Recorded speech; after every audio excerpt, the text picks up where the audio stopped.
Halo, Assalamualaikum. Ya, Kang.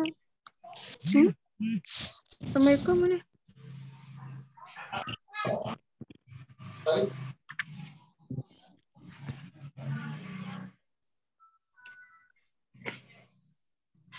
Datang Kak. Yana.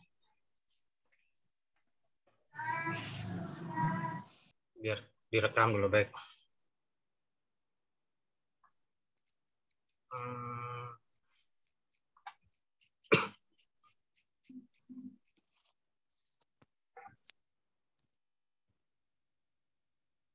Sudah kelihatan materinya? Udah. Udah pada kan?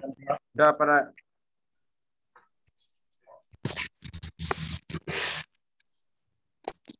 Ya Allah.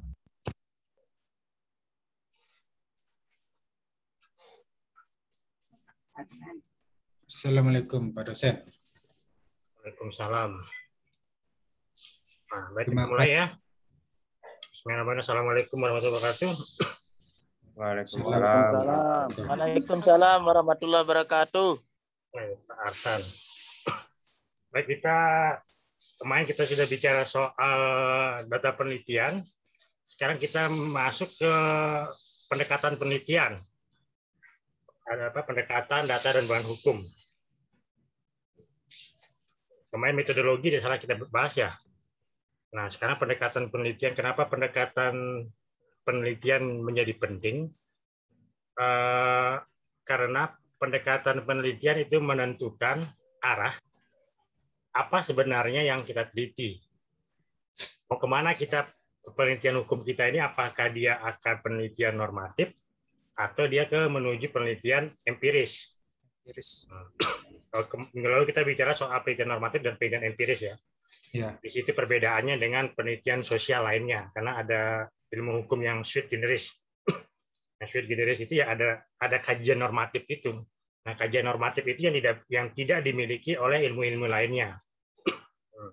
Tetapi sui generisnya itu yang kemudian harus diimbangi dengan penelitian empiris itu. Karena normatif ditentukan oleh fakta empiris, kondisi empiris, kenyataan lapangan, kenyataan masyarakat, kondisi masyarakat. Nah, itu empiris. Nah, pendekatan penelitian ini yang menentukan seperti apa sebenarnya. Nah, sebelum kita bahas ini, saya sudah lihat memang datanya soal judul penelitian sampai ke 5W1H. Ada beberapa sudah Belum dikoreksi itu, Pak. Itu nanti di akhir sudah saya bilang di awal kuliah itu saya akan koreksi di akhir jadi satu kesatuan. Jadi masukkan semua ke situ, nanti di akhir dia akan di penilaiannya, bukan di tengah-tengah ini. Itu sudah dimasuk, sudah ada di akhir saya akan munculkan nilainya berapa. Tapi sudah saya koreksi.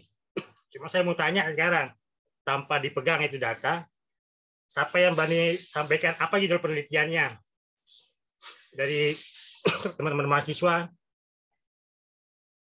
Siapa yang bisa yang mau menyampaikan apa judul penelitian yang sudah disampaikan itu? Coba saya mau tanya dulu. Ada yang berani menyampaikan apa judul penelitiannya, kenapa ngambil judul itu? Sebelum kita bicara pendekatan.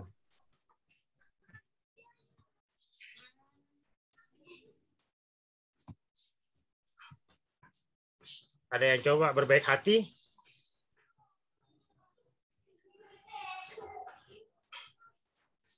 Atau baru ditanya ini?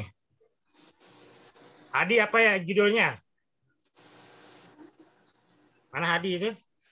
Iya, Pak. Apa judul ininya yang diajukan kemarin? Tugasnya. Coba saya, Pak. Ya, coba gimana? Yang menarik itu saya angkat kemarin kasus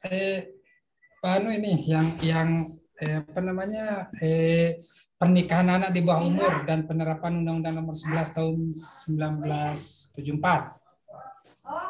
Nomor 11, nomor 1 dan 74 mungkin maksudnya. Oh iya. Menariknya di mana? Menariknya karena ya kejadiannya di tengah-tengah kita dulu, Pak, di tengah-tengah masyarakat kita. Terus artinya dekat sama permasalahan di sekitar kita lah, di kampung kita juga ada kejadiannya seperti itu. Masalahnya di mana terus kemudian? Masalahnya itu apa namanya, masyarakat banyak yang belum paham tentang undang-undang baru ini, gitu. Undang-undang berapa itu yang baru? Nah, Perda kalau tidak salah Pak ya, Perda tentang pernikahan anak di bawah umur itu. Terus? Nah, permasalahannya itu banyak yang melanggar, gitu Pak. Kalau undang-undangnya bagaimana bunyinya? Oh, dilupa. Belum Nah, kita bongkar. itu maksud saya. Ya. Apakah kemudian perdanya bertentangan dengan undang-undangnya atau bagaimana? Karena segala sumber hukum itu kan cantolannya itu adalah undang-undang. Apakah di dalam undang-undang itu ada mengatur, kemudian mendelegasikan kewenangan, atau tidak di kemudian sampai kemudian ada di perda. Misalnya undang-undang bunyi umurnya adalah 12 tahun misalnya. Tapi di undang-undang kemudian bunyi di perda kemudian bunyinya adalah 19 tahun. Yes, mana yang bertentangan kemudian? Apakah undang-undang atau perda? Bolehkah perda bertentangan dengan undang-undang? Nah, itu pertanyaannya kan.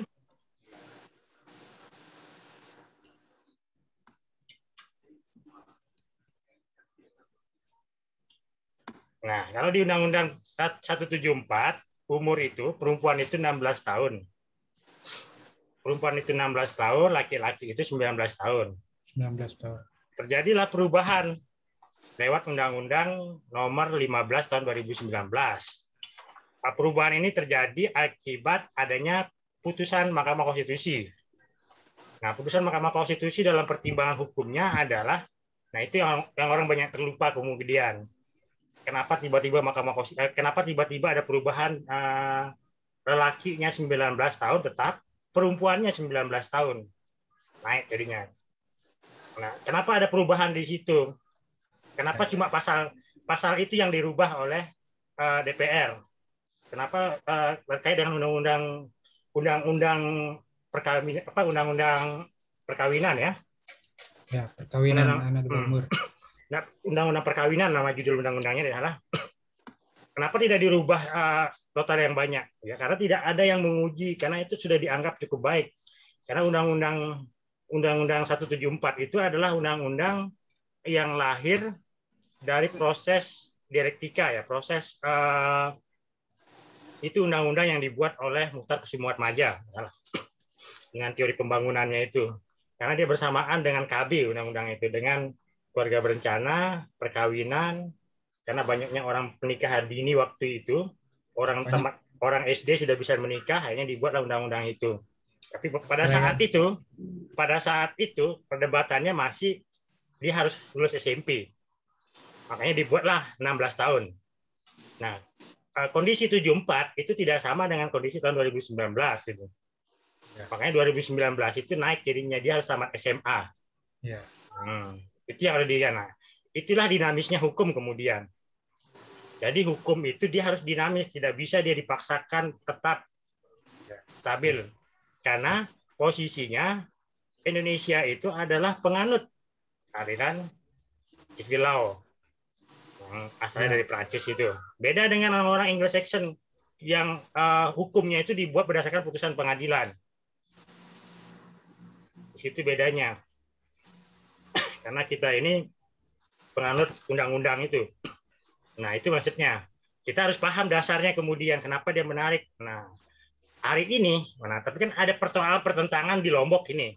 Ya. Ada persoalan kalau orang dibawa lari, dia harus dikawinkan, tidak boleh dikembalikan. Ya, betul. Kan di situ pertanyaannya. Kalau ini, siapa yang bisa menguji kemudian? Atau orang hamil di luar nikah misalnya. Itu tidak boleh dikawinkan. Walaupun dia hamil di luar nikah, tidak boleh siapapun yang mengawinkan, karena ada ancaman pidana itu ya. Bagaimana solusinya? Negara kan tidak mungkin tidak memberikan solusi. Solusinya adalah harus mohon izin ke pengadilan agama, kan begitu. Itu yang belum semestinya itu juga diatur di dalam perubahan itu. Gitu. Kalau mau dikaji, lebih dalam. Bukan hanya soal umurnya saja. Nah, itu yang belum tersampaikan ke masyarakat secara umum. Memang itu diatur di Undang-Undang Peradilan Agama, tidak salah, soal izin dispensasi perkawinan itu. Tapi mestinya di Undang-Undang Perkawinan itu juga diatur untuk mempertegas. Ketika terjadi seperti ini harus melalui dispensasi perkawinan. Nah, itu yang menjadi kemudian kajiannya menjadi menarik. Bukan hanya terkait dengan umur kemudian. Kalau kita penelitian hanya sekedar umur, apa kemudian? Kan? Sedangkan negara tidak memberikan ruang. Nah, bagaimana dengan yang bicara soal adat tadi itu? Kan ruangnya tidak ada. Nah, bukan hanya soal kemudian ada pertentangan umur ini. Nah, kita harus lebih luas kemudian. Makanya itu yang disebut dengan berpikir secara menyeluruh dan radikal, harus berani keluar dari relnya itu. Jangan stagnan di situ, jangan hanya melihat ini umur, ini masalah di sini, enggak. Tapi ada hal yang lebih luas yang bisa dilihat gitu. Yang berkaitan gitu ya Pak dosen. Ya, keterkaitan dengan hal itu. Terkaitan hal itu. Ya. Dengan judul tersebut itu loh. Nah, disitulah itu yang dimaksud dengan kajian normatif yang kemudian ditentukan oleh faktor lingkungan, faktor kondisi sesungguhnya.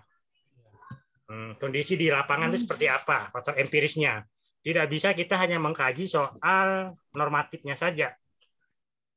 Tadi dari sisi umur 19 tahun tidak cukup dengan itu. Pertanyaannya apa masalahnya kemudian dengan itu? Padahal itu adalah putusan MK itu. Putusan MK yang sudah ditetapkan. Nah, sudah ditetapkan, kemudian sudah ada putusan MK. Nah, persoalannya adalah kemudian bagaimana dengan adat istiadat? Ini kan yang belum diatur nih. Kalau adat istiadat kemudian dia harus menikah misalnya, itu yang belum diatur. Tetap harus apakah dispensasi ke pengadilan atau cukup dengan lembaga adat misalnya. Kalau di masyarakat Hindu jelas dia mulai perkawinannya dari adat dulu ya. Kalau orang Hindu dari adat dulu, baru dia bisa menikah, mendaftarkan dirinya ke Dukcapil. Nah, beda dengan Lombok. Suaranya putus-putus, Pak. Beda dengan Lombok misalnya. Putus-putus, terang saya. Jelas, Pak, jelas. Beda dengan tempat lain misalnya. Nah, itu. Di situ sisi menariknya kemudian dari judul itu kalau dikaji secara luas. Nah, itu salah satu contoh kita masuk ke perkuliahan. Baik. Ini intinya kemudian ketemu jawabannya kan. Jadi pendekatan penelitian ini yang menentukan kemudian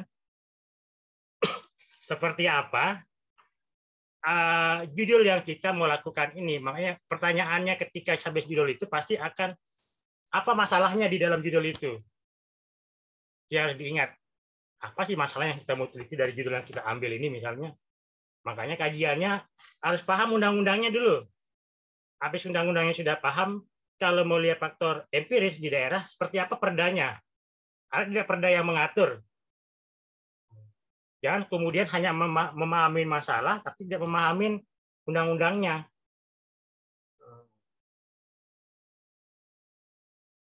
Begitu. Nah, di dalam pendekatan penelitian normatif itu ada dikenal 5 macam pendekatan penelitian. Kalau kajiannya normatif, jadi ada pendekatan perundang-undangan, ada penetapan konsep atau sering disebut dengan teori hukum. Ada pendekatan perbandingan. Perbandingan itu kita membandingkan hukum di Amerika dengan hukum di Indonesia misalnya. Atau membandingkan hukum yang terdahulu, undang-undang yang terdahulu dengan undang-undang yang sekarang. Undang-undang terdahulu adalah undang-undang yang dicabut. Misalnya kita membandingkan bagaimana sih pola hubungan pemerintah daerah dengan pemerintah daerah sebelum Undang-Undang 23 dengan sesudah pada saat Undang-Undang 23. Apa yang di mana perbedaannya kemudian. Nah, itu perbandingan. Bagaimana dengan Undang-Undang 32 dan bagaimana dengan Undang-Undang Nomor 23 tentang pola hubungan pemerintah daerah dengan pemerintah pusat misalnya. Seperti itu yang mau kita bandingkan bisa. Itu perbandingan. Kemudian ada kajian pendekatan historis. Nah, pendekatan historis itu tadi itu soal Undang-Undang 1 tahun 74. Kenapa kajiannya 16 tahun? Ya itu karena faktor perdebatannya pada saat itu orang masih jarang yang sekolah. Nah, harapan pemerintah pada saat itu, kenapa dia 16 tahun, ya diusahakan dia sudah tamat SMP untuk perempuan. Laki-laki sudah tamat SMA.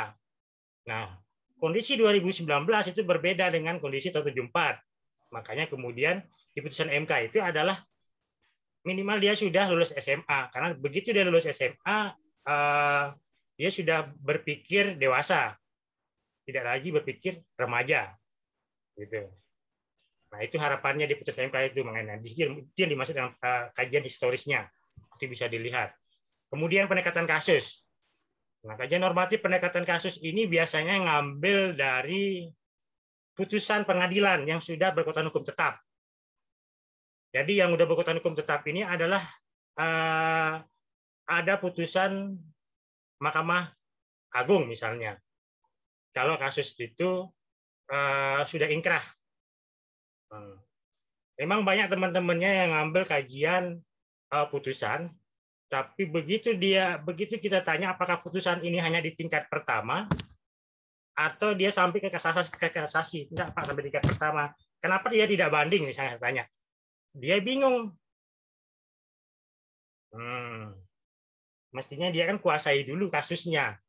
Kuasai dulu, baca dulu putusannya, baru berargumen ngajukan judul. Banyak yang ngajukan judul, dia belum pernah baca putusannya, hanya sekedar menyampaikan kepada kita. Ada salah satu orang mahasiswa itu sudah 25 kali dia ngajukan judul. Sampai kemarin itu saya suruh setiap dia datang berubah-berubah judulnya, tidak pernah satu. Karena apa? Karena dia tidak paham masalahnya. Kemudian kita mau paksa dia ikutin keinginannya dia, ya nanti dia yang repot. Ini kalau mau mengajukan judul, pahami dulu masalahnya apa. Ini tadi misalnya ini pernikahan di bawah umur. Apa masalahnya kemudian dengan pernikahan di bawah umur? Nah, itu pertanyaannya. Di mana masalahnya? Kenapa orang bisa dipidana misalnya? Itu kenapa dia kalau di bawah umur? Apakah dia hamil di luar nikah atau dia dibawa lari, gitu kan? Pertanyaannya. Kalau dia hamil di luar nikah, kan harus dinikahkan menurut Islam. Kalau dia dibawa lari, harus dinikahkan menurut adat misalnya. Apakah itu bertentangan kemudian dengan undang-undang? Itu pertanyaannya kemudian. Mau kemana kita mau lihatnya ini kemudian? Padahal di dalam undang-undangnya tidak ada yang ngatur soal dispensasi perkawinan misalnya. Kan tidak yang tahu kemudian. Kalau tidak ada kemudian memahami dengan hukum peradilan agama misalnya. Itu kan dia di undang-undang peradilan agama. Baru kita paham, oh bisa dispensasi. Jadi itu maksudnya harus dipahamin dulu. Di mana alat ukurnya. Karena banyak orang tidak tahu sumber-sumber kemudian keterkaitannya itu apa, di mana. Memang tidak diatur di dalam undang-undang perubahan itu. Nah, itu yang dimaksud dengan pendekatan penelitian secara normatif itu. Jadi ada undang-undang, ada teori hukum atau konsep itu. Misalnya teori hukum soal sistem hukum, struktur, kultur, sama substansi. Itu teorinya misalnya. Nah, kita mau mengkaji sebuah perbuatan hukum dengan 3 sistem hukum itu. Itu yang dimaksud dengan pendekatan konsep.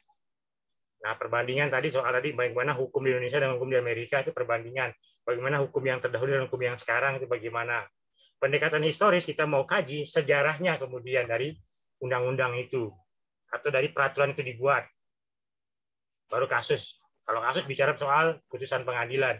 Bisa juga kasus yang sedang berapa jumlah pelaku atau berapa jumlah kasus narkoba di kepolisian Resort Lombok Timur misalnya di Selong, yang mau kita kaji dari sisi jumlah kasusnya misalnya dalam 1 tahun.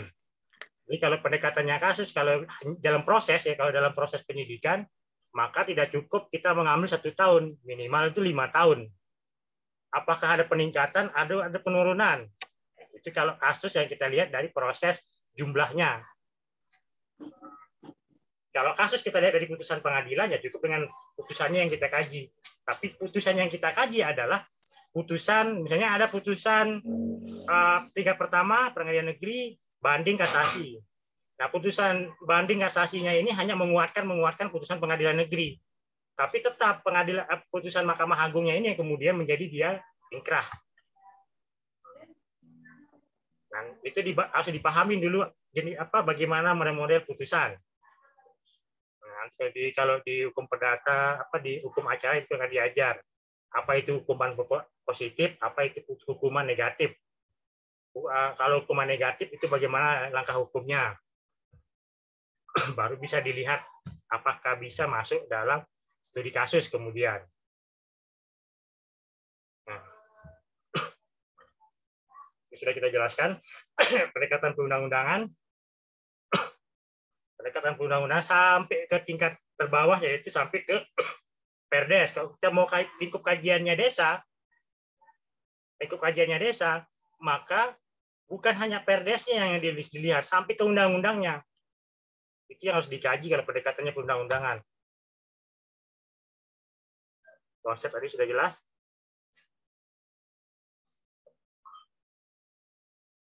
Misalnya contoh, konsep pornografi dalam hukum.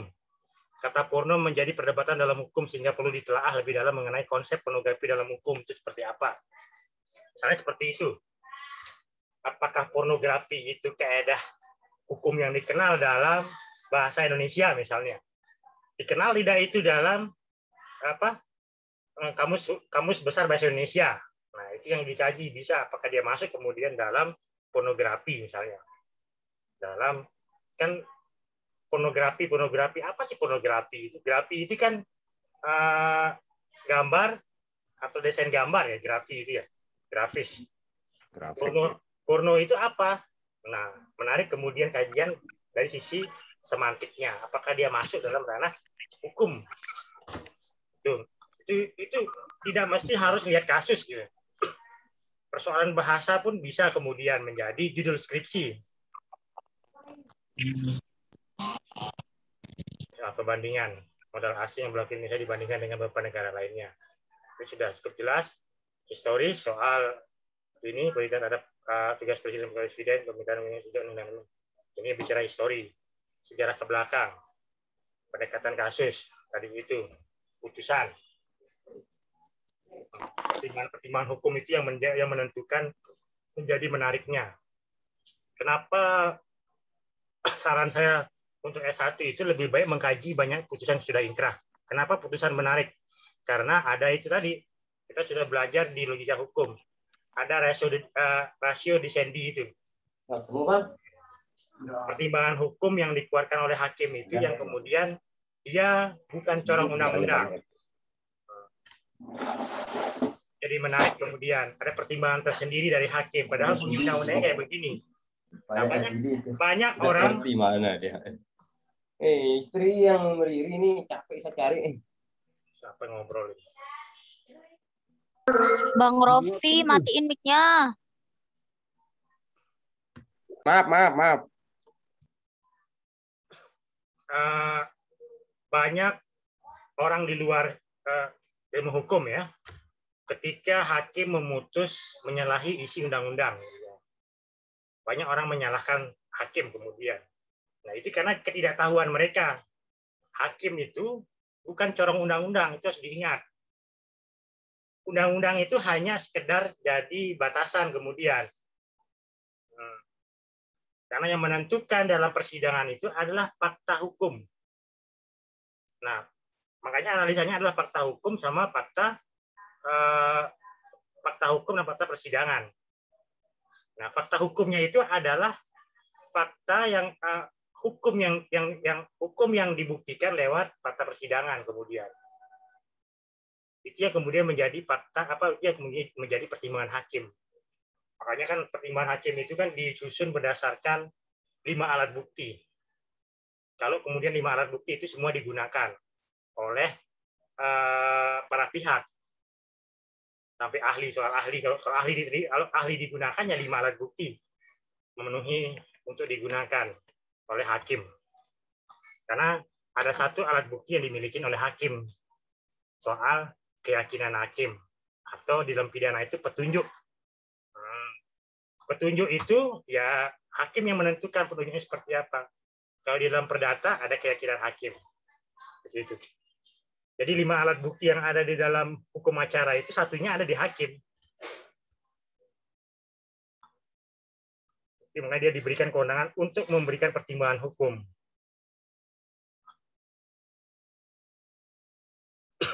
Tadi pendekatan normatif. Ada pertanyaan dulu dari pendekatan normatif? Saya, Pak. Ya, silakan. Bismillahirrahmanirrahim. Baiklah, yang ingin saya tanyakan, dalam melakukan penelitian kan, apakah bisa kita menggunakan 2 pendekatan normatif atau hanya satu saja yang boleh kita ambil dalam melakukan pendekatan normatif itu, Pak? Siapa yang ngomong ya? Hasan Asy'ari. Nggak kelihatan kayak fotonya. Mana Hasan ini? Mana fotonya Hasan? Jangan ditutup kameranya, nggak kelihatan. Kameranya langsung ditutup. Baik. Itu makanya kemudian ada metode normatif ya. Pertanyaan Hasan Asy'ari, apakah bisa Kok nggak ada suaranya? Masa nggak ada? Jelas sekali kok, Pak. Jelas, Pak. Ada Pak, tapi sinyal Ada, tapi agak lumayan kecil, Pak. Bagus itu. Sinyal apa? Sinyal kaulan mungkin kurang baik. Sinyal di sini bagus Makanya ya. nggak dengar. Bagus sinyalnya Wulan itu. Sinyal di sini bagus juga. Saya lanjutkan ya. Itu Asy'ari. Jadi itu uniknya ilmu hukum. Kalau ilmu lain itu jelas dia. Kalau 1 tambah 1 ya 2 kalau ilmu dia eksak itu. Kalau di ilmu hukum itu, kalau di ilmu sosial ya dia hanya menguji soal-soal empiris. Kalau di ilmu sosial yang lain ya empiris saja yang diuji. Tapi kalau di ilmu hukum, dia dua-duanya harus diuji bersamaan. Boleh dia hanya menguji normatif. Kalau normatif pasti akan larinya ke deskriptif ya. Hanya menguraikan hasil apa yang didapat dari temuan berdasarkan norma-norma yang ada, peraturan-peraturan yang ada, psikonormatif. Tapi tidak sampai kemudian apakah undang-undang ini berlaku di masyarakat untuk dipatuhi atau tidak. Apakah dia akan efektif atau tidak? Kita tidak mampu mengujinya karena kajiannya normatif. Tapi kalau empiris, kita dapat menguji kedua-duanya. Makanya dikenal di dalam nanti itu di persoalan data. Kalau dia normatif, maka dia masuk data sekunder. Nah, data sekunder baru dia menuju bahan hukum. Tapi kalau dia empiris, dia akan masuk ke 3 data tadi itu, data empiris, data primer, data sekunder, data tersier. Bahasanya. Itu harus diingat. Kalau dia normatif, pasti akan ke bahan hukum.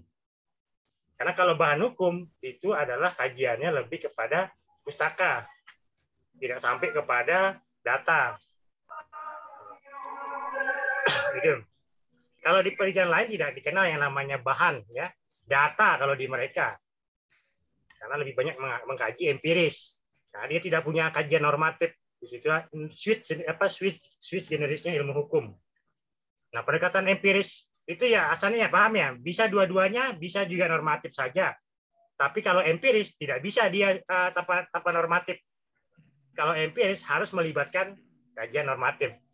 Tapi kalau kajian normatif tidak melibatkan empiris itu bisa. Kalau empiris tidak melibatkan kajian normatif, maka dia akan menjadi penelitian sosial, bukan penelitian hukum. Paham? Asy'ari ya? Kita lanjut ya. Penelitian empiris. Penelitian empiris atau sosiolegal. Sosiolegal istilahnya. Kalau di ilmu sosial namanya penelitian sosial ya. Tidak ada legalnya. Nah, kenapa namanya sosiolegal? Kalau di hukum itu karena ada kajian sosiologisnya, ada kajian hukumnya. Kajian normanya kemudian. Itu makanya disebut di ilmu hukum itu sosiolegal. Merupakan salah satu bentuk penelitian yang melihat hukum bekerja atau bergerak dalam masyarakat. Jadi bagaimana hukum itu bekerja dan bergerak dalam masyarakat. Nah, penelitian ini tidak sekedar melihat hukum dalam teks-teks dan buku-buku serta dokumen atau law in book, melainkan melihat dengan senyatanya dalam masyarakat law in action. Law in action atau law in book-nya. Nah, pendekatan penelitian empiris atau sosiolegal itu ada dua macam.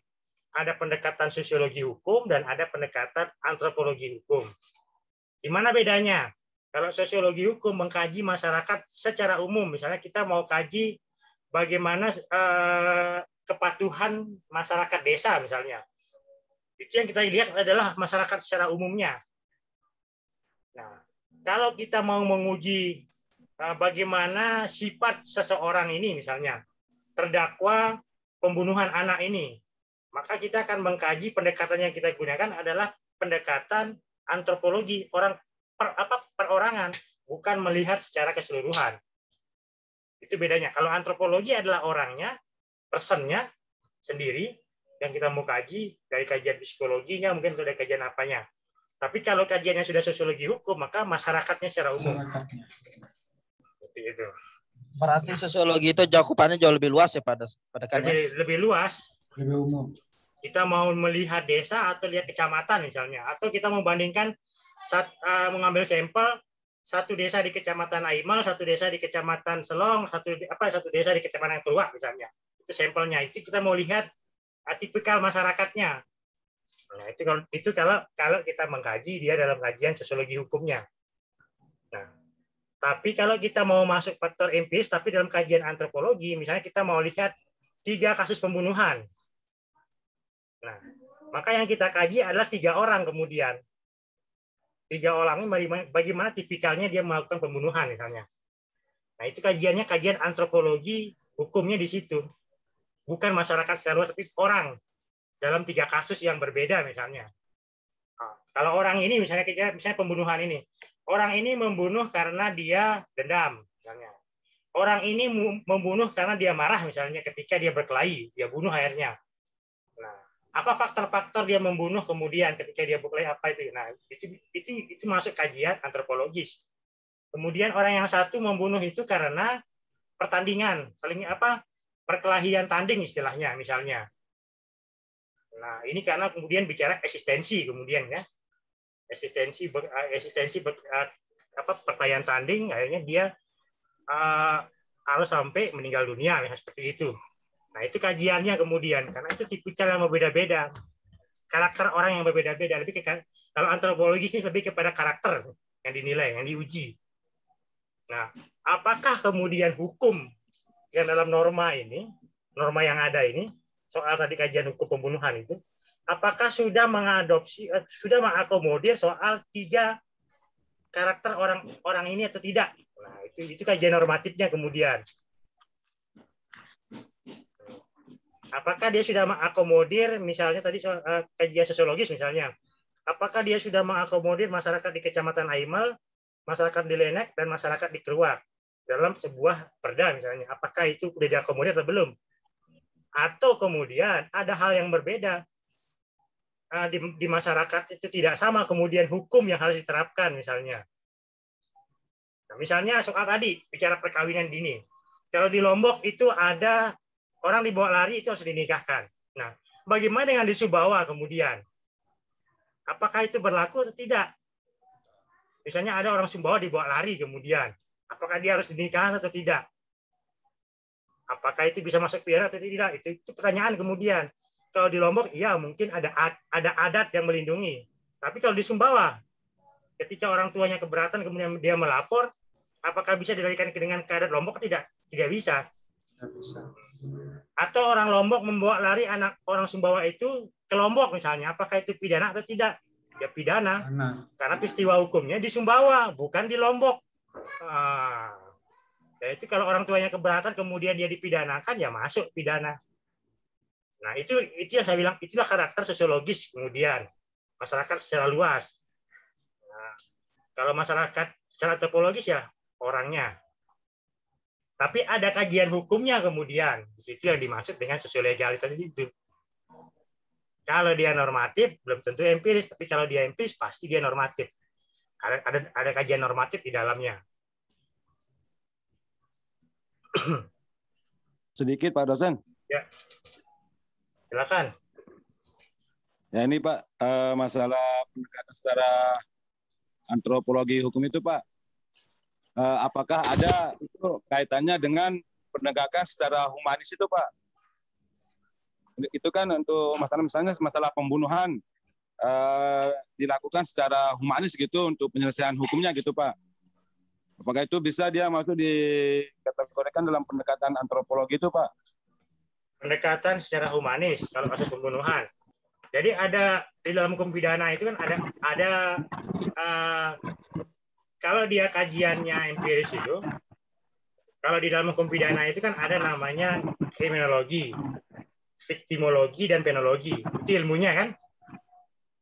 Ke dalam hukum pidana. Kriminologi, viktimologi, dan penologi.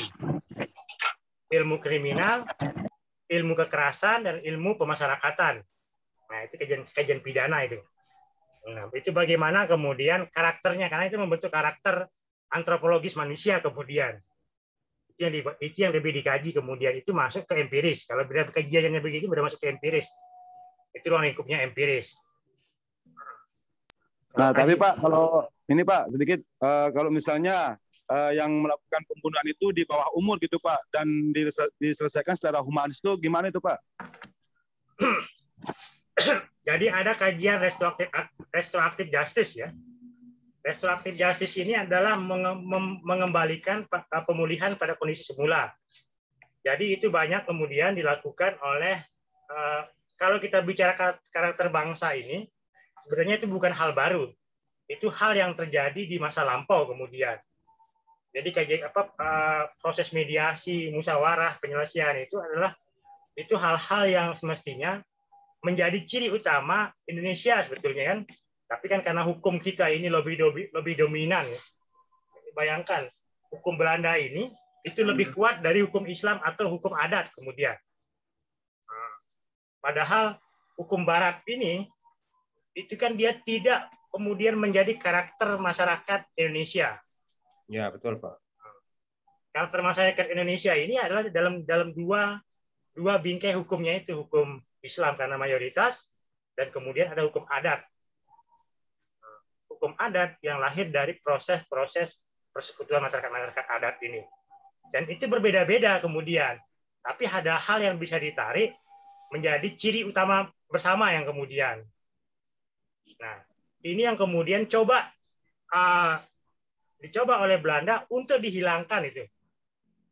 Kalau kita kaji itu kan cukup luas tadi. Tadi saya diskusi soal itu tadi sore itu. Kenapa hukum kita ini tidak kuat? Karena pinternya Belanda ini manuskrip yang kita punya ini dibawa ke Belanda yang ada di Leiden itu kan. Di situ awal mulanya kemudian kita tidak memiliki bukti konkret apa hukum yang kita miliki. Gini, terkait dengan itu Pak dosen, apa keuntungan pihak Belanda Pak dengan istilahnya memperkuat hukumnya lah begitu di Indonesia ini. Misalnya kayak franchise kan Pak, itu kita kan bayar royalti Pak. Apakah kayak gitu juga begitu?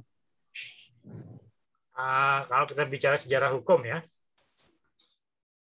kalau bicara sejarah hukum Belanda ini kan sebenarnya bukan kita tidak bisa katakan Belanda itu 3,5 abad. Jadi Belanda itu masuk setelah Prancis gitu ya. Kalau Portugis tidak pernah menjajah karena dia di Banten dia kalah, dia pergi gitu ya. Terakhir dia turun di Aceh, dia juga terusir itu di Portugis. Ada Inggris, ada Prancis. Ada dua negara ini sebetulnya. Dua negara ini yang mengawali masuk ke Indonesia. Tetapi ada kemudian kapal dagang VOC. Ingat kapal dagang VOC? Karena kapal dagang VOC inilah mencerminkan bagaimana korupsi zaman VOC itu dengan korupsi hari ini. Seperti itulah Indonesia itu loh. Jadi dia sudah paham karakter bangsa ini. Makanya bangkrutnya VOC kan dibebankan kepada kita untuk membayar hutangnya. Itu perjanjian KMB yang salah. Nah, VOC. Inggris juga demikian. Inggris itu punya perusahaan besar. Jadi kapal dagang pertama Inggris itu ya ada di Sarawak itu. Sarawak itu yang menjadi kemudian pilot project perusahaan-perusahaan Inggris. Sama dengan Belanda hari ini VOC kemudian. Makanya di catatan sejarah dunia itu VOC ini menjadi perusahaan pertama dunia yang multinasional kemudian. Nah itu. Jadi hukum itu kemudian ketika dia datang ke Indonesia menaklukkan raja-raja ini, jadi yang pertama kali yang diselamatkan itu adalah manuskrip. Itu namanya manuskrip, buku-buku sejarah itu, buku-buku yang ditulis dalam lontar-lontar itu. Itu adalah sumber data kemudian. Nah, itu yang diselamatkan oleh Belanda. Misalnya Seleparang. Seleparang ini punya ratusan lontar ya, termasuk negara Kertagama kan. Negara Kertagama itu kan ditemukan di Kerajaan Seleparang. Dibuat di situ. Jadi dibuat di situ ketika Seleparang ditaklukkan oleh Gajah Mada. Jadi di sana dibuat negara Kertagama. Ketika Seleparang jatuh oleh kerajaan oleh Raja Karangasem, jadi oleh Raja Karangasem yang di Mayura, dibawalah lontar-lontar itu ke Mayura oleh raja. Ketika Mayura takluk dari Belanda, semua itu dibawa ke Belanda. Makanya dia tersimpan di Leiden. Hari ini orang mau mencari itu dia harus membayar. Sama kayak keris di Ponorogo. Keris di Ponorogo kan baru hari ini dikembalikan. Ternyata pertama yang diambil oleh kolonial ini adalah manuskrip. Baru kemudian dia menjajah.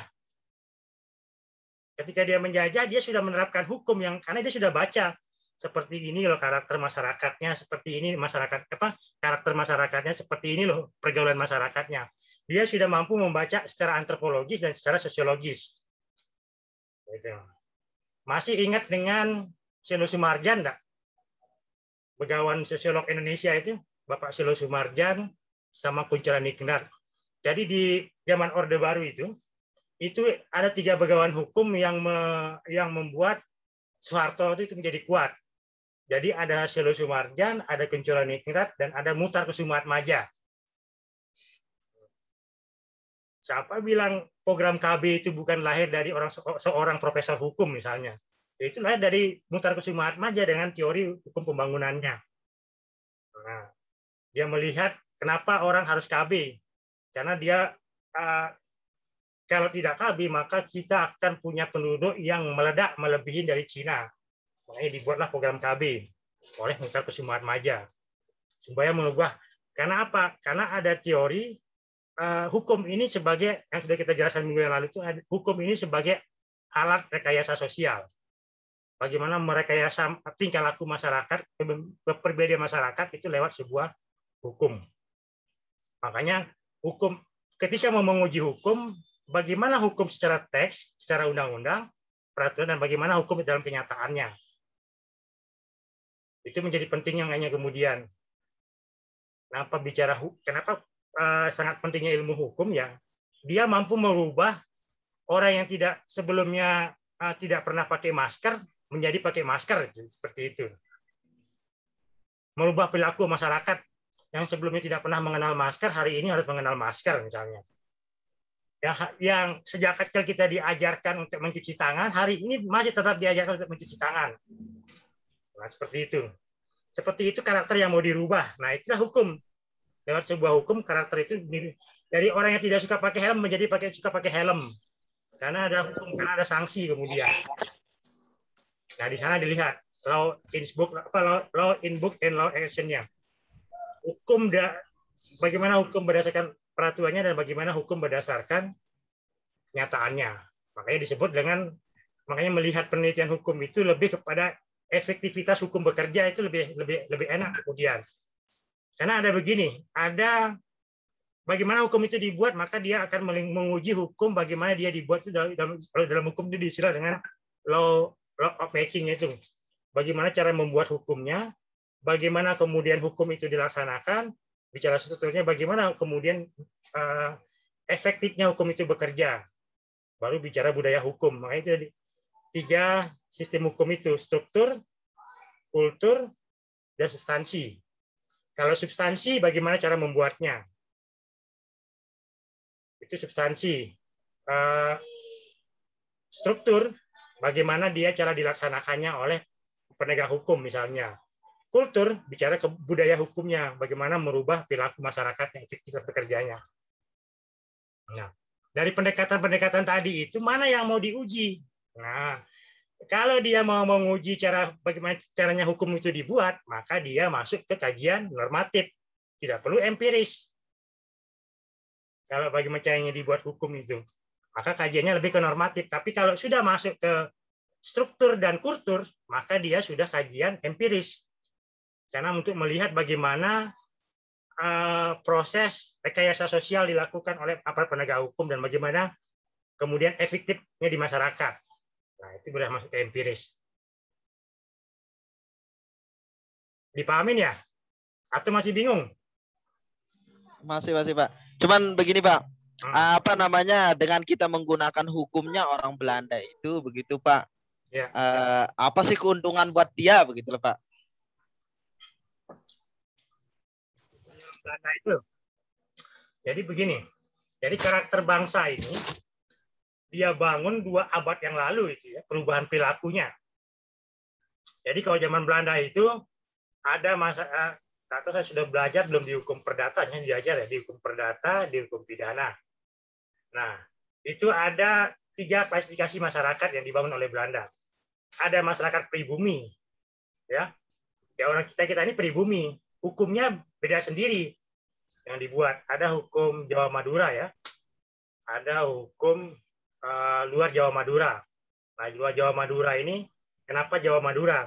Karena karakter Jawa Madura sama ini beda. Sumatera apa? Sumatera dan lain-lainnya. Kenapa kemudian Jawa Madura itu dihilangkan ketika tahun 1900-an? Karena dia baru tahu ternyata Bali Lombok ini sama dengan Jawa. Karakter hukumnya seharusnya. Karena dia baru ketika proses penjajah terjadi dari menemukan itu, ternyata karakter hukumnya sama. Nah, tapi dia sudah memberlakukan hukum itu 1700 yang lalu, kan? 1700 pas 1800. Jadi hukum Belanda itu mulai 1848 tidak salah. 1848. Nah, itu mulai diterapkan yang namanya HIR, RBG, RR, RV, istilahnya apa nama Belandanya itu. Itu kan hukum dari Belanda semua. Termasuk soal desentralisasi. Jadi desentralisasi ini adalah hukum di tahun 1853. Belanda sudah bicara desentralisasi, sudah bicara otonomi daerah Belanda. Jadi kekuasaan raja disebut di dalamnya itu. Nah, itu Belanda mengatur harus sampai ke soal pemindahan desa. Kekuasaan itu ditentukan oleh yang namanya pimpinan Belanda kemudian. Makanya dia kemudian mengenal yang namanya gubernur jenderal sampai ke tingkat kabupaten kemudian. Baru dia mengenal pamong kemudian. Istilahnya Demang ya, Demang. Kepala desa itu Demang yang Belanda. Nah, lagi kuliah ini. Nah, yang kemudian Ya nanti nak.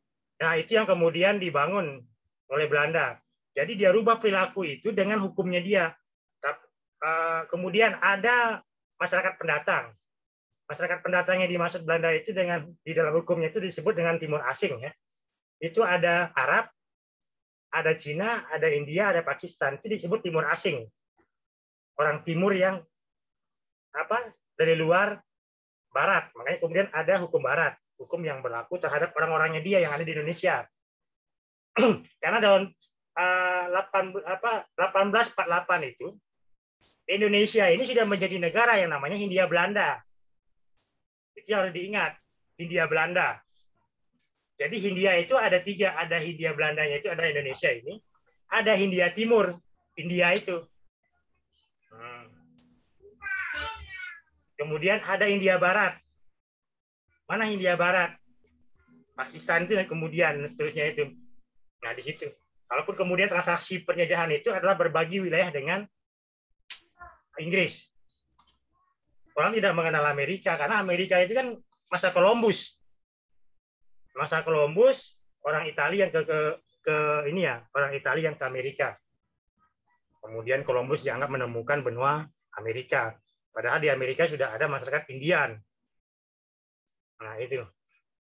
Jadi dari situ kemudian hukum ini sudah dibuat. Jadi 1945 itu kita merdeka memang, tapi kita belum punya hukum. Karena 46 datang lagi Belanda. Pasca KMB tahun 50 baru kita mulai menyusun hukum kita. Jadi sekian tahun hukum ini sudah dibuat oleh Belanda. Ketika kita bicara pengadilan adat misalnya. Jadi adat dalam asas contrario asas contrario. Jadi Belanda akan mengakui hukum adat itu ada jika dia beriringan dengan hukum Islam. Jika dia berjalan seirama dengan hukum Islam, dengan agama istilahnya. Kalau dia beriringan berjalan dengan agama, maka hukum adat diakui. Itu yang terjadi di Padang, di Jawa. Hukum adatnya itu beda-beda itu kan. Di Bali, di Hindunya, Hindu dengan agama Hindu dengan adatnya berjalan bersamaan, tidak ada masalah. Baru dia akui hukum adat kemudian. Tapi kalau dia bertentangan, maka tidak diakui hukum adat. Itu yang dia buat pertentangannya kemudian oleh Belanda. Makanya pengadilan adat kemudian dia ganti, pengadilan agama kemudian dia bubarkan. Itu kalau kita melihat pendekatan kenapa hukum ini kemudian sangat sulit. Misalnya KUHP saja. Sangat sulit sekali sih kita ini merubah KUHP. Memang kajiannya cukup. Belanda ini membuat hukum cukup rigid dan rinci ya. Cukup rinci sesuai dengan karakternya. Itu yang kemudian cukup sulit kita merubahnya. Karena itu sudah berlaku bertahun-tahun ini. Di situ misalnya hukum perdata, hukum pidana, karena itu hukum dasar ya.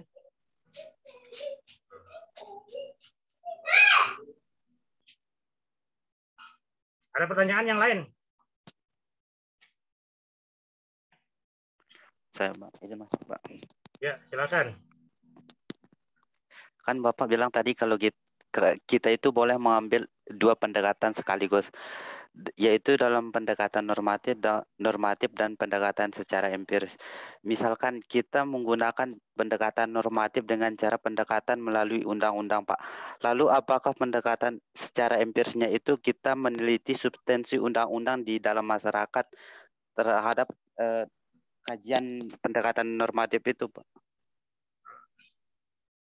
Jadi begini, kalau kita mau penelitian normatif, maka yang kita kaji, tadi kan ada pendekatannya begini normatif itu. Nah ini. Nah inilah pendekatan normatif. Pendekatan normatif itu ada 5. Kalau pendekatan normatif, maka dia tidak ada yang menyentuh ke masyarakat ini. Tidak ada menyentuh soal bagaimana sih hukum yang undang-undang ini berlaku di masyarakat. Tidak ada bicara actionnya. Tidak ada sosiologinya. Tidak ada, karena kajiannya ansih adalah kajian perundang-undangan. Misalnya pendekatan perundang-undangan. Maka yang kita kaji adalah bagaimana perda ini dengan undang-undang. Apakah dia bertentangan atau tidak. Ada pertentangan norma enggak? Nah, di dalam kajian normatif, itu ada 3 biasanya yang dikaji. Soal pertentangan norma, apakah norma yang lebih rendah kan ada asas hukumnya. Norma yang lebih rendah tidak boleh bertentangan dengan norma yang lebih tinggi. Apakah perda ini bertentangan dengan undang-undang atau tidak? Nah, ini biasanya tujuannya adalah tinjauan yuridis kemudian. Itu objek kajiannya, kajian undang-undangan. Ataukah kemudian bicara lex spesialis. Kalau lex spesialis berarti ada pertentangan norma. Ada 2 peraturan perundang-undangan yang mengatur hal yang sama, terjadi pertentangan kemudian. Contohnya misalnya, dalam hukum perdata, anak dikatakan dewasa itu adalah umur 21 tahun. Tapi di dalam Undang-Undang Perlindungan Anak, anak dikatakan sudah dewasa itu adalah 18 tahun. Nah, di Undang-Undang Perkawinan orang bisa menikah itu adalah 19 tahun. Itu pertentangan itu. Sekarang tinggal objek kajiannya apa? Apakah kita mau kaji tindak pidana anak misalnya? Kalau tindak pidana anak, maka kita akan bicara soal Undang-Undang Perlindungan Anak. Maka yang dapat dikatakan anak adalah di bawah 18 tahun ke bawah. Bukan Undang-Undang Perkawinan. Nah, itu yang bicara soal lex spesialis kemudian. Kalau bicara hukum perdata, orang bisa berbuat secara perdata ketika berumur 21 tahun. Maka lex spesialisnya adalah hukum perdata yang kita gunakan, bukan Undang-Undang Perlindungan Anak. Nah, itu kajian normatif Itu maksudnya. Itu kalau pendekatannya, karena kita mau melihat, oh ini ada pertentangan norma. Makanya yang kita lihat adalah spesialisnya. Nah, maka itu adalah pendekatan perundang-undangan. Kalau konsep, maka ada teori yang mau kita pecahkan. Teorinya seperti ini loh. Menurut Law Innsbruck-nya, menurut bukunya adalah seperti ini teorinya. Konsepnya seperti ini. Tetapi kenapa kemudian peraturan perundang-undangan itu seperti ini? Dan keluar kemudian itu lebih ke tinjauan pustaka. Tidak ada bicara wawancara di sini. Tidak ada bicara, tidak ada kemudian bertanya ke orang soal ini kenapa begini. Tidak ada. Kalau di normatif itu tidak ada wawancara, tidak ada tinjauan lapangan. Teks yang kita lihat, tinjauan pustaka, pendapat para sarjana, isi undang-undang, kemudian temuan orang, putusan pengadilan. Nah, putusan pengadilan itu kan normatif. Tidak boleh kemudian kita turun ke lapangan. Kalau kita sudah turun ke lapangan berdasarkan putusan pengadilan, maka itu sudah masuk ke kajian empiris. Tidak bisa masuk kajian normatif. Karena kita sudah menguji normatif dengan fakta di lapangan. Itu bedanya. Tapi kalau di empiris pasti ada normatifnya. Karena kalau hanya empiris saja, maka dia bukan penelitian hukum. Dia penelitian sosial. Tidak ada masuk norma-norma kita bicara di dalam penelitian sosial. Misalnya kita... Pak.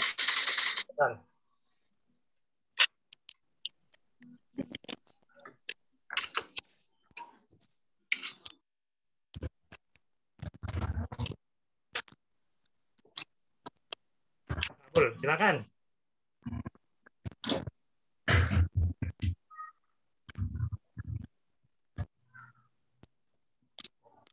Mana kabul itu? Siapa yang bertanya nih?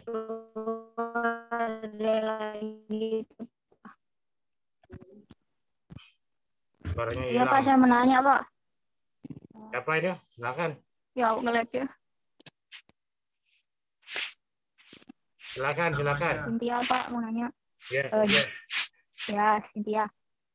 Jadi Pak, kira-kira gimana kalau kita kan nih yang masih kuliah, kira-kira penelitian yang cocok yang kita lakukan nanti untuk dijadikan bahan untuk skripsi itu yang mana yang cocok Pak? Yang penelitian normatifkah atau empiris? Atau kalaupun seandainya kita gabungkan kedua-duanya itu gimana dia nanti Pak hasilnya? Kalau biasanya begini, kalau S1 itu jangan yang berat-berat, jangan sampai masuk ke kajian empiris, cukup dengan normatifnya saja. Bagaimana undang-undang, misalnya ini hari ini kan ada undang-undang cipta kerja itu kan. Bagaimana undang-undang cipta kerja ini secara yuridis misalnya. Apa yang mau objek kajian kita? Misalnya kalau tenaga kerja, bagaimana pengaturan tenaga kerja hari ini dengan hukum tenaga kerja sebelumnya. Kita mengambil perbandingan seperti itu. Nggak usah terlalu berat-berat kayak saat itu. Kalau sampai ke empiris itu kajiannya sudah kalau S2 itu biasanya kajiannya adalah bicara soal kewenangan. Nah, apakah kemudian ada kewenangan atau ini? Misalnya kita mau menguji undang-undang yang berlaku, apa saja kewenangannya yang diberikan kepada kepala desa misalnya. Kemudian bagaimana dalam pelaksanaannya kewenangan tersebut, apakah dilaksanakan atau tidak? Itu biasanya di S2. Nah, kalau S3 itu sudah pada tataran nilai yang kemudian menemukan hukum baru istilahnya. Karena dia yang diuji bukan lagi asas, tapi nilainya. Nah, nilai itu ada di masyarakat itu tadi. Harus wawancara misalnya. Misalnya bicara soal Roy Panti. Misalnya. Kita lihat kok banyak sih perusahaan-perusahaan hotel ini membuat restorannya di pinggir pantai. Karena dalam undang-undang tata ruang itu tidak boleh misalnya. Nah, itu yang mau kita kaji. Kenapa masyarakat diam misalnya? Kita kaji, kita menemukan ada namanya impossible hand misalnya. Ada modal besar ini.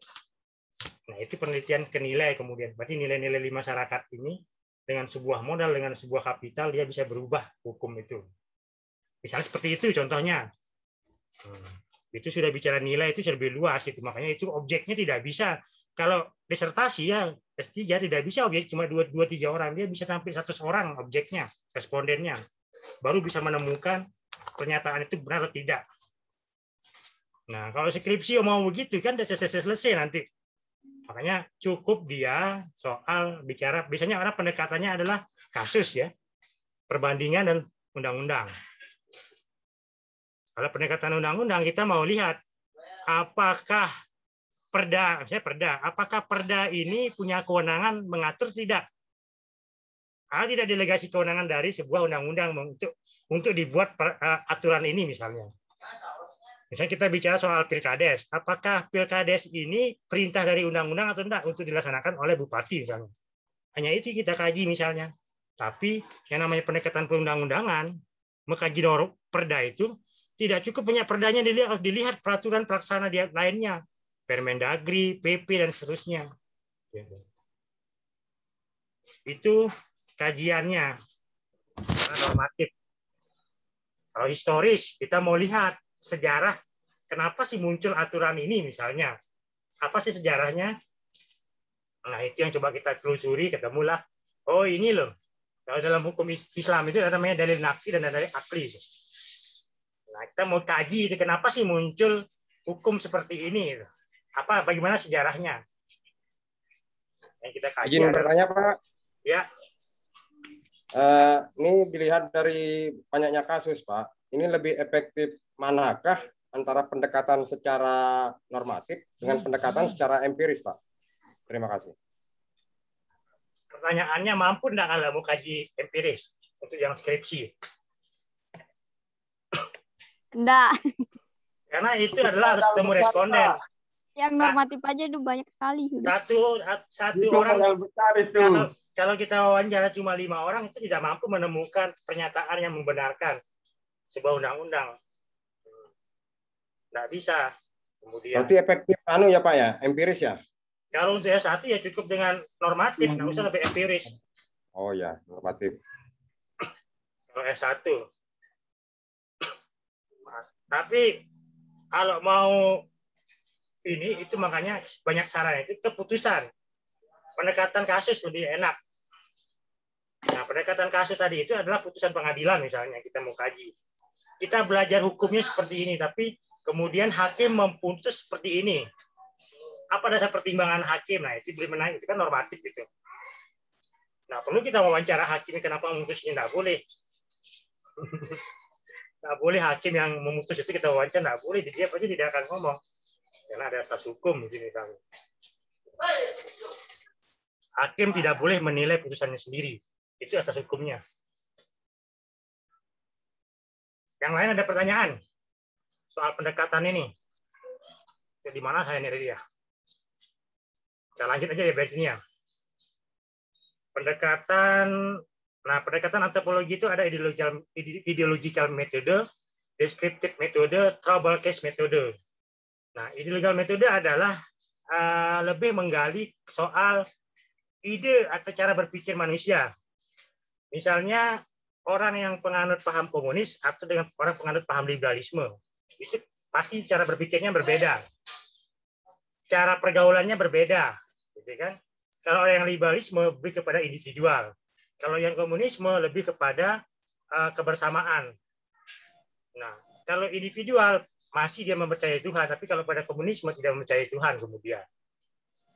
Tadi yang kita belajar di soal hukum konstitusi itu. Apa bedanya liberalisme bukan liberalisme ya?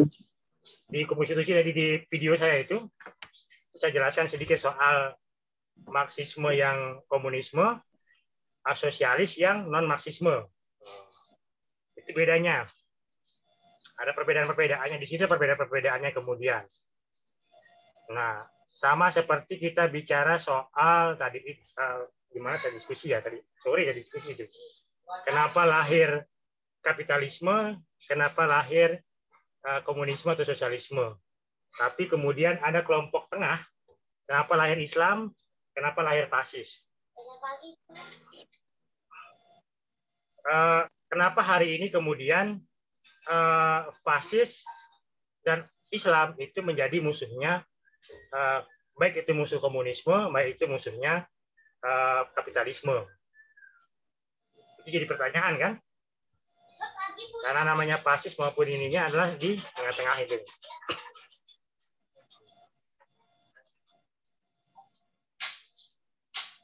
Paham ya? Iya, Pak. Nah, itu yang dimaksud dengan metodologi. Ketika kita memahami soal antropologi secara ideologi, ya di situ kemudian harus dilihat apa sih ideologi orang itu, kemudian apa agamanya. Kalau dia Islam dengan Kristen itu beda, itu kan cara ininya.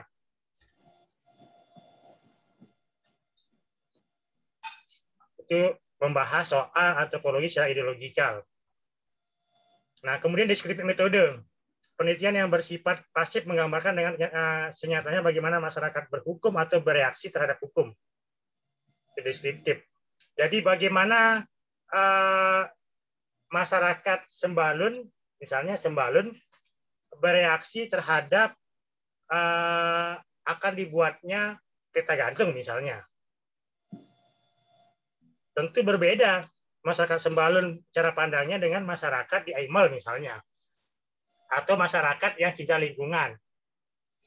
Itu berbeda secara ininya, secara deskriptifnya. Makanya kemudian hukum itu melihat itu. Tidak bisa dilihat dari satu sisi kemudian. Berdebat, berargumentasi soal hukum tidak bisa memahami hukum itu berdasarkan bunyi teks kemudian. Contoh, misalnya saya soal pelanggaran masker misalnya, bisa contoh pelanggaran masker. Teks di dalam Pergub itu adalah transportasi umum. Nah, transportasi umum dalam pengertian kita itu adalah mobil umum. Mobil yang penumpangnya adalah orang-orang yang bukan pemilik mobil. Seperti Angkutan jalan maksudnya, Pak. Ya. Seperti engkel misalnya, itu kan transportasi umum. Kereta api transportasi umum. Kapal laut transportasi umum, itu kan? Beca. Apakah mobil pribadi kemudian masuk transportasi umum atau tidak? Tidak, Pak. Tidak. Kalau dia karena bukan taksi online ya, Pak ya? Masuk, Pak. Itu yang kemudian. Bagaimana dengan Grab, Pak? Gimana prosesnya itu, Pak? Itu Pol PP itu, Pak?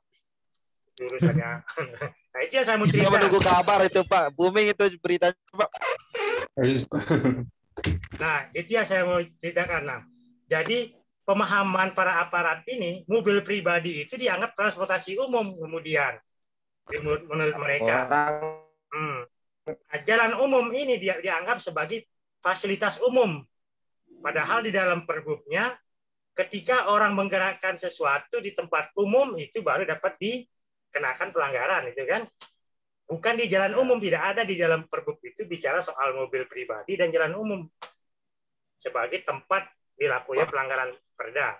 Nah, fasilitas umum yang dimaksud di dalam perda itu adalah pasar, sekolah, tempat keramaian dan seterusnya.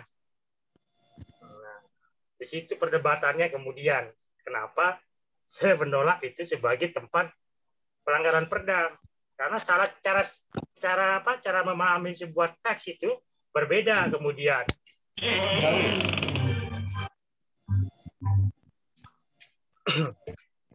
Pemahaman teks itu kan dia tidak punya ilmu perundang-undangan.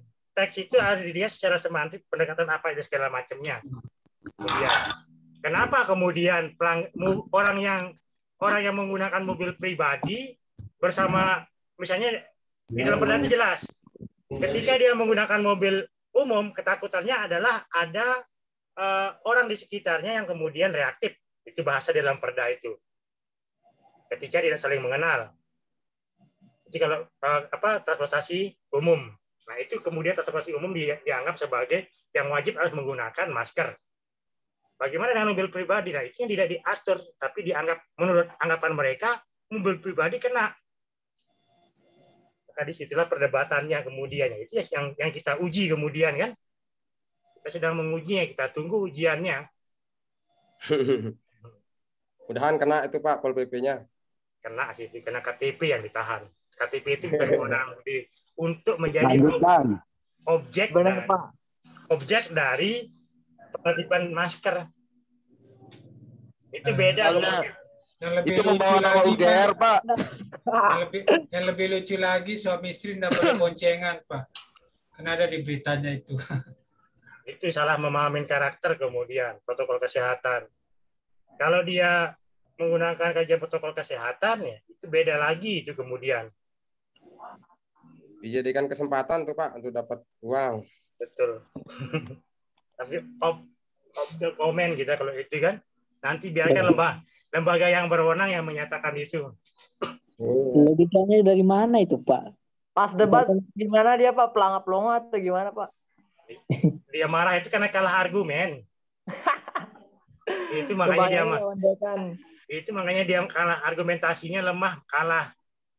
Kayaknya begitu. Gimana nggak lemah orang kelamatan SMA? Kayaknya begitu jadinya ributnya. Kayaknya dia tahan KTP. Saya minta, kenapa KTP saya ditahan? Mana berita acara penyitaan? Ada polisi. Ada polisi kan ya? Kan ada polisi di situ. Coba tanya polisi itu, kalau dia sita barang orang harus izin pengadilan enggak, saya gitu kan dia. Diam dia. Lucu. Dia marah, semakin marah dia sih kayak itu. Makanya dia tahan. Sekarang dia gimana, Pak? Senyum-senyum dia. Kalau saya dipeluk sama polisinya, sudah mas sabar, sabar, saya santai saja. Dia yang emosi semua. Pol PP itu semua emosi. Karena kalau argumen, karena dia tidak mampu menjelaskan pasal mana saya langgar, saya bilang. Tunjukkan saya pasal, kalau tidak menggunakan masker, saya di dalam mobil pribadi, bukan di luar. Yang pertama, masker saya ada 3 ini, saya bilang. Kalau saya di pinggir jalan ini tidak menggunakan masker, salah saya bilang. Tapi saya di dalam mobil pribadi, dan saya sama ibu saya. Nah, sama ibu saya, posisi saya negatif dan saya sudah vaksin kayak gitu kan. Tak mampu dia argumentasi, dia salah di situ. Tunjukkan saya pasal mana yang saya salah, itu dia tidak mampu. Dia mampu menunjukkan tidak menggunakan masker saja. Akhirnya emosi ya. Akhirnya dia emosi sampai semuanya. Karena kalau dia salah itu, karena banyak orang di dekat situ juga yang diperlakukan sama, gitu. Pasti dia akan ikut, itu kan? Pemberontak. Itu akhirnya dia tahan. Karena emosinya dia lupa dia tahan KTP itu. Itu jadi masalah besar terus kemudian. Nah, penahanan KTP yang tidak diatur dalam Perda maupun Pergub. Makanan itu pelanggaran. KTP Padakan berarti masih dipegang sama Pol PP begitu, Pak ya? Masih dia paksa mau kembalikan, saya tidak mau. Nanti saya terima di sana saja. Karena kalau saya terima selesai masalahnya. Kena tuh Pol PP, Pak. Kena dia. Secara pidana kena dia. Iya. Udah gantung seragam dia itu. Karena perampasan. Udah digantung seragamnya. Lagi, Pak. Salah namanya debat masih kan. Salah lawan. Nah, ini kasih aja dia, kita cetak lagi. Ya, Pak, lanjut. Lanjut. Baik. Nah, itu tadi, itu metode pendekatannya. Jadi metode penelitian tadi.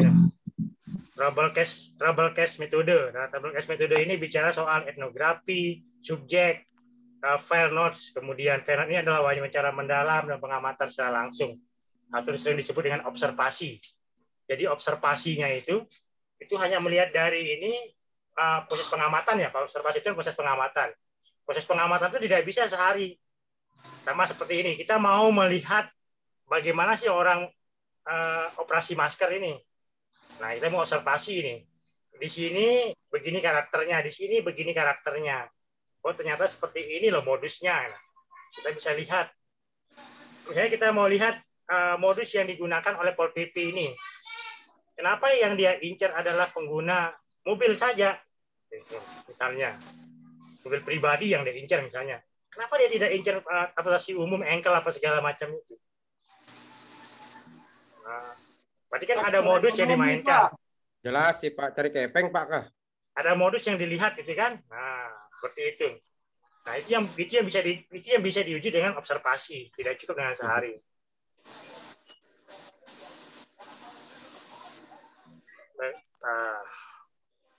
Nah, ini proposal penelitian. Kita nanti bicara ini rumusan masalah, tujuan, rincian pustaka, metode penelitian, pelaksanaan, jadwal, rincian biaya.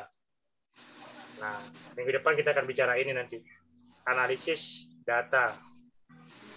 Analisis data itu akan seperti ini: pemeriksaan, data, editing, penundaan data, coding, penyusunan data, constructing.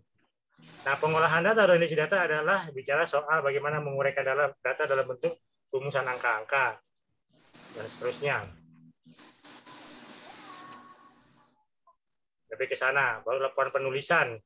Laporan penulisan kita akan melakukan proses penulisan itu dimulai dari kemampuan menulis laporan penelitian, atau dimulai dari ini, seminar hasil penelitian hukum, baru pengkoreksian kesalahan penulisan laporan. Jadi ada tahapan-tahapannya kemudian. Jadi kenapa proposal? Proposal itu menentukan hasilnya. Makanya diujilah proposal itu. Apa sih metodologinya yang mau dicari ini? Nah, banyak mahasiswa kemudian mengabaikan proposal itu. Karena begitu kita tidak paham dengan proposal itu, maka tidak paham dengan penelitian yang dilakukan. Nah, di proposal itu kita menentukan hasilnya.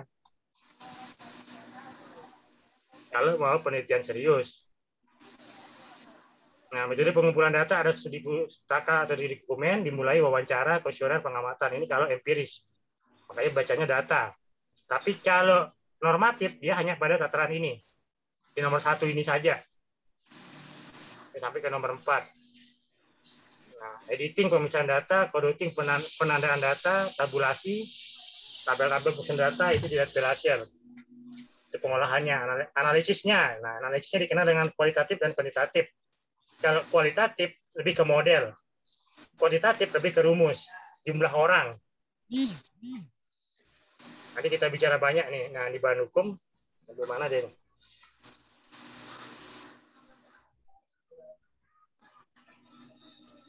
Data dan klasifikasinya. Ada pertanyaan belum? Sudah pernah diupload nggak ini? Sudah dibaca belum? Saya maunya banyak diskusi ini. Tidak kita kita yang menyampaikan materi, lebih banyak diskusi apa sih yang belum dipahami dari penelitian hukum ini. Saya mau seperti itu supaya lebih praktis. Karena kalau kita nyampaikan materi cukup banyak. Jadi bahan hukum itu kalau di dalam penelitian empiris itu posisinya di bahan sekunder. Sekunder yaitu bahan hukum. Nah, data sekunder itu adalah bahan hukum.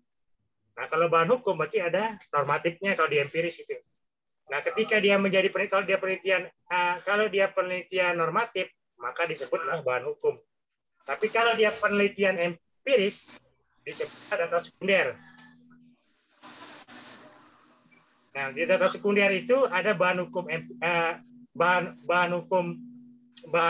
primer, bahan hukum subsidiar, bahan hukum tersier. Apa bahan hukum primer? Undang-undang, peraturan, dan seterusnya.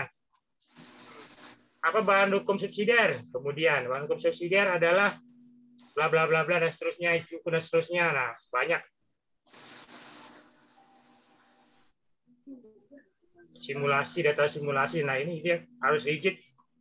Bahan hukum, legal dokumen, misalnya undang-undang kontrak dan seterusnya. Pokoknya yang sifatnya tertulis itu disebut sebagai bahan hukum.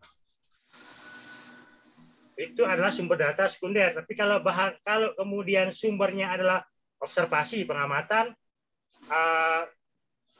wawancara, kemudian kuesioner ya, yang melibatkan responden itu adalah bahan hukum primer. Kemudian, walaupun kuesioner misalnya itu kan catatan tertulis ya, benar atau tidak, ya atau tidak. Nah, itu. Walaupun itu dokumen, tapi itu adalah hasil pernyataan seseorang, responden misalnya.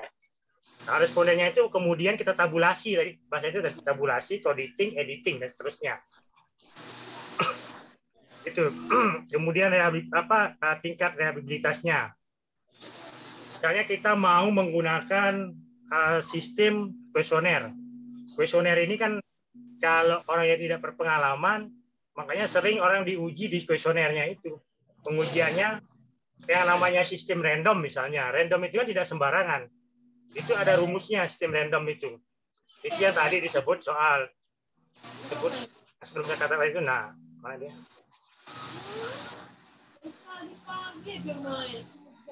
Mana tadi dia? Random wawancara kuesioner supaya. Nah, di sini. Kenapa dia bicara rumus? Di sini rumusnya random itu di kualitatif ini. Di sini yang penelitian yang menggunakan samplingnya adalah kuesioner. Itu rumus dipakai. Tidak bisa langsung menentukan, kalau sistem kuesioner ya, tidak bisa langsung menentukan orang yang diwawancarai. Jadi dia harus menggunakan random. Ketika keluar umur 19 tahun, belum tentu di umur 19 tahun yang kita mau tentukan itu, misalnya laki-laki dan perempuan. Sistem randomnya seperti apa? Itu ada rumusnya. Kapan dia harus diwawancara dengan umur 60 tahun, 40 tahun, 19 tahun, diwawancarai. Tapi tidak sembarangan, tidak di satu tempat. Dengan random itu yang bisa menentukan rumus itu tadi. Nah, kalau kualitatif itu wawancaranya sudah jelas yang dituju. Karena dia bicara kasus yang jelas itu misalnya. Kualitatif dengan model kemudian. Misalnya kita mau kaji soal tambang galian C. Kalau tambang galian C mungkin tidak bisa dengan sistem random ya, sistem kualitatif. Kecuali kalau kita mau kaji dampaknya. Dampaknya bisa kita menggunakan kuantitatif karena kita menyebar kuesioner. Bagaimana sih tambak galian C misalnya, pertambangan galian C misalnya. Itu bisa. Tapi kalau kita mau uji bagaimana sih izinnya misalnya, kok bisa keluar. Nah, itu bisa kita uji dengan model siapa saja yang harus kita wawancara kemudian, kepala desa kah, ini kah yang menjadi inti dari isu yang kita angkat. Bedanya.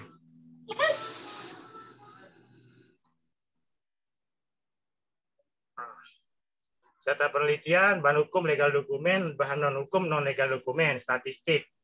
Identitas bersifat publik, bersifat pribadi. Nanti bisa terlihat kapan dia kasus ini pribadi, apa dia publik kemudian. Perhatian publik berarti misalnya kasus korupsi. Yaitu perhatian publik. Kasus tanah, itu kasus pribadi kemudian. Misalnya kasus yang menarik perhatian publik, yaitu bisa menjadi kemudian kasus publik dan seterusnya, data spesies dan seterusnya. Yang ini masih butuh data penelitian, valid, reliable, objektif. Contohnya menunjukkan derajat ketepatan waktu data yang sesungguhnya terjadi pada objek dengan data yang dapat dikumpulkan oleh peneliti. Contohnya mahasiswa yang ikut kuliah 36 orang, misalnya. Itu valid kemudian. Jumlah mahasiswa yang ambil mata kuliah MPH misalnya, itu berjumlah 41 orang. Yang ikut kuliah cuma 36 orang. Itu data valid. Yang disebut dengan valid data ini. Gitu loh. Bukan dibuat-buat. Kemudian menunjukkan derajat konsistensi data dalam interval waktu tertentu. Misalnya kita mau uji mana sih yang rajin kuliah dan mana tidak rajin kuliah. Terlihat kemudian grafiknya. Objektif. Nah, ini derajat persamaannya kemudian. Dan seterusnya. Ada pertanyaan? Izin bertanya, Pak. Silakan. Tadi Bapak menjelaskan kalau kita menyusun strategi cukup dengan penelitian normatif. Tapi bagaimanakah dengan penulisan buku? Apakah bisa dengan penelitian normatif saja atau harus empiris gitu, Pak? Maksudnya? Gimana maksudnya? Tadi kan Bapak menjelaskan kalau dalam penyusunan skripsi kita bisa atau cukup dengan penelitian normatif. Ya. Tapi bagaimana dengan penulisan buku? Apakah bisa secara normatif saja? Bisa. Atau harus secara empiris gitu, Pak? Penulisan buku apa maksudnya nih? Ya mungkin tentang apa ya, tentang hukum penulisan tentang misalnya tentang budaya gitu, Pak. Budaya di masyarakat gitu kan. Kan tidak boleh dengan normatif saja, berarti harus dengan kalau sudah kajiannya budaya pasti bicaranya adalah empiris. Karena bicara antropologis kalau budaya kan. Bicara sosiologisnya kemudian. Pasti akan lari ke empiris. Oh, berarti tergantung daripada penelitiannya lah gitu, Pak ya. Jadi judul penelitiannya apa yang mau diuji kemudian. Walaupun penulisan buku pun bisa secara normatif saja gitu ya. Bukan kemudian hanya normatifnya saja, tapi apa yang mau diuji dari judul itu. Kenapa ngambil judul ini? Berarti kan ada menjadi isu hukumnya kan? Oh. Nah, Iya, iya. isu hukum itu yang kemudian menentukan. Oh, berarti tergantung daripada rumusan masalahnya gitulah, Pak. Judul dan rumusan masalah. Permasalahannya. Nah, ambil judul itu tapi tidak paham masalahnya misalnya. Kan bingung. Kayak misalnya ini Pak, pernikahan anak di bawah ini kan otomatis normatif sama empiris Pak ya, contohnya lah misalnya. Nah, bisa juga kajiannya normatif.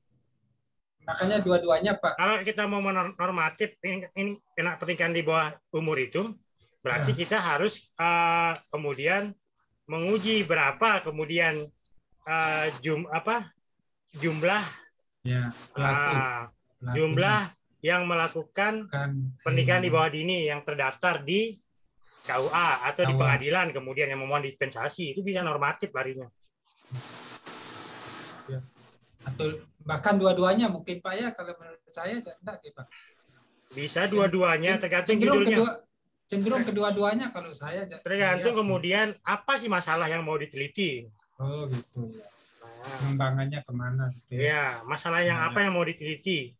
Karena dari satu judul itu bisa 10 masalah kemudian. Tinggal apa yang mau kita fokuskan. Kalau misalnya kasus pemerkosaan anak di bawah umur dan penerapan undang-undangnya itu lebih ke normatif berarti Pak, karena kita lebih meneliti ke undang-undangnya berarti. Penerapan undang-undangnya. Nah, kalau itu kemudian apa masalahnya? Apakah dia menjadi perhatian publik atau tidak ada masalah sebetulnya? Karena undang-undangnya sudah dijalankan. Kemudian Undang-Undang Perlindungan Anak itu kan ada hukuman maksimal, minimal ya. Minimal dan maksimal hukuman mati misalnya. Kalau itu sudah dijalankan, berarti kan tidak ada masalah. Kecuali kalau dia menjadi perhatian publik, putusan itu kita teliti, baru menarik kemudian kita kaji. Ini apalagi misalnya menyangkut pelakunya anak-anak juga maksudnya Pak ini. Kalau dia menjadi perhatian pelakunya anak di bawah umur juga. Nah, putusan itu menjadi menarik kalau dia menjadi perhatian publik kemudian. Iya. Kalau dia tidak menjadi perhatian publik, tidak ada masalah sebetulnya. Nah, jadi perhatian publik misalnya begini. Ada kasus pembunuhan berencana yang dilakukan oleh satu orang terhadap satu keluarga. Tiba-tiba putusan hakim adalah dia diputus 10 tahun. Itu yang kemudian menjadi keberatan keluarga korban. Nah, itu baru jadi perhatian publik. Nah, itu baru menarik kemudian dikaji gitu. Itu maksudnya. Seberapa besar sih menariknya kemudian? Kalau dia menjadi perhatian publik. Tanya lagi Pak, satu lagi nih Pak. Silakan, sebanyak-banyaknya. Terkait judul yang saya proposal tindak pidana suap pada pelanggaran lalu lintas itu Pak ya. Kalau saya mengkaji untuk cara KUHP pasal 209 itu kan 2 tahun penjara gitu Pak ya untuk pelaku suap. Tapi untuk Undang-Undang Nomor 20 tahun 2001 tentang perubahan atas Undang-Undang Nomor 31 tahun 1999 tentang pemberantasan tindak pidana korupsi kan hukumannya lebih tinggi gitu Pak. Apakah cukup itu untuk secara normatif saja gitu Pak? Yang mana? Coba diulang putih. Pasal berapa yang mau dikaji? Nah, itu udah diingat tadi. Tadi kan ada pasal KUHP pasal 209 gitu Pak, ayat 1 tentang hukuman 2 tahun penjara pelaku suap gitu Pak. Dengan Undang-Undang Nomor 20 tahun 2001 tentang perubahan atas Undang-Undang Nomor 31 tahun 99 tentang pemberantasan tindak pidana korupsi itu Pak. Perbandingannya cukup secara normatif saja. Apakah perbandingannya maksud saya perbandingannya apanya yang mau diteliti dari perbandingan itu? Padahal pasal yang di dalam gitu Pak. Pasal yang di dalam KUHP itu sudah dicabut dengan Undang-Undang Tindak Pidana Korupsi itu ada jelas. Ada berapa pasal yang dicabut kan sudah tidak berlaku lagi itu kemudian. Oh, berarti tidak berlaku lagi 209 itu Pak ya? Iya, sudah dicabut di dalam Undang-Undang Korupsi itu. Ada beberapa pasal di dalam pidana itu tidak berlaku di Undang-Undang Korupsi. Lab spesialis Pak Hadi. Oh iya. Sorry enggak tahu. Apanya yang menarik kemudian kalau dia sudah tidak berlaku tidak menarik, tidak ada masalah kemudian. Nah, sama seperti ini banyak orang mengkaji misalnya ambil judul skripsi, judul yang sudah pernah diangkat orang itu diambil lagi. Itu menjadi pertanyaan, apa masalahnya? Nah, sudah pernah diteliti sama orang ini, sudah ketemu masalahnya seperti ini. Kenapa diteliti lagi? Kenapa diteliti lagi? Apa yang mau diteliti? Misalnya soal waris, itu banyak mengangkat. Apanya yang jadi masalah di waris ini? Kalau terkait pergantian nama, Pak, bagus nggak? Soal pergantian nama, kemudian yang melalui, apakah dia melalui pengadilan atau melalui kata Dukcapil? Dukcapil. Iya, Pak. Apa kewenangannya kemudian Dukcapil untuk menerbitkan pergantian nama? Itu yang menarik kemudian. Apa dasar hukumnya? Orang mengganti nama di kantor Dukcapil. Apakah itu kewenangan Dukcapil atau kewenangan pengadilan negeri? Ya, karena sekarang sudah direvisi, Pak, ya. Undang-undang ini untuk pergantian nama penuh itu dikerjakan oleh Dukcapil, Pak. Keputusan pengadilan. Hati-hati itu pergantian nama. Kemarin kasus apa? Karena pergantian nama itu terkait dengan legalitas, ya. Sama seperti legalitas kita hari ini misalnya belum punya kelahiran kemudian. Tapi apa yang membuat legalitas kita ada itu karena ada ijazah. Makanya standarnya adalah ijazah kemudian. Nah, bagaimana orang-orang yang lahir setelah ini? Makanya kemudian anak-anak kita sekolah dimintainlah dia akte kelahiran. Ketika awal dia sekolah di SD misalnya. Mana akte kelahirannya? Karena itu menjadi hal yang wajib. Harus punya akte kelahiran. Yang kedua, sekarang ada undang-undang, ada yang angkat kemarin itu soal seberapa efektifkah kartu identitas anak kemudian KIA itu. Nah, itu ada yang angkat kemarin itu. Soal KIA, kartu identitas anak, KTP anak-anak itu. Iya. Iya, Pak. Seberapa efektif kemudian pemberlakuannya dilakukan oleh Lombok Timur, itu ada yang angkat. Ternyata belum efektif. Efektif kemudian.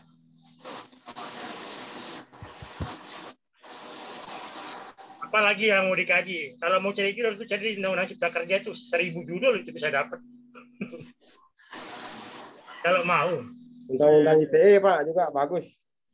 Kalau mau saya bilang itu di ini. Nah, itu maksud saya. Jadi perubahan undang-undang itu menjadi judul-judul yang baru kemudian. Kayaknya orang mau angkat pidana, apanya yang mau kecuali KUHP itu dirubah. Ketika kita menemukan judul baru banyak itu loh. Secara normatif ya kajiannya itu maksud saya. Jangan lihat masalah di sekitar kita, tapi kita tidak tahu undang-undangnya. Tidak seperti itu orang ilmu hukum. Dia harus paham dulu undang-undangnya. Ada dalam undang-undangnya. Baru menyatakan itu masalah gitu loh. Ini saya cerita. Ada satu orang itu sudah 25 kali bolak-balik untuk mengajukan judul semester ini. Karena dia tidak paham undang-undangnya. Judulnya yang dia bawa, begitu ditanya, mentok. Datang lagi, rubah lagi. Nah, ini orang bingung jadinya kan. Pahami dulu undang-undangnya. Apa sih masalahnya kemudian dari undang-undang itu? Salah ini ya. Ini kan dia asumsi semua. Nggak boleh asumsi. Harus paham dulu kajian normatifnya. Baru kita bilang, oh begini. Masalahnya.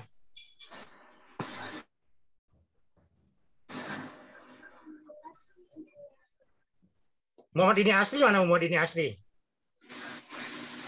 Ini asli? Nggak ada. Putri mana Putri? Hadir Mbak Nining Sulastri, Pak. Saya panggil yang nggak ada aja ini. Putri. Oh, iya. Putri mana? Putri Ami nggak hadir, Pak. Saya sudah tahu yang hadir nggak perlu dipanggil. Oke.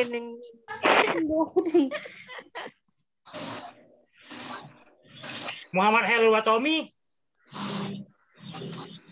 Muhammad Helwatomi nggak ada ya? Nggak ada, Pak. Sudah awas salam bilang sama dia ya. Sudah 4 kali dia hadir. Nggak usah sudah ikut. Dia sudah Iya, Pak. sudah nggak bisa ikut ujian sudah. Nama yang Doni Iqbal mana? Nggak ada. Nggak ada. Ada. Suhel nggak ada juga. Ada, Pak.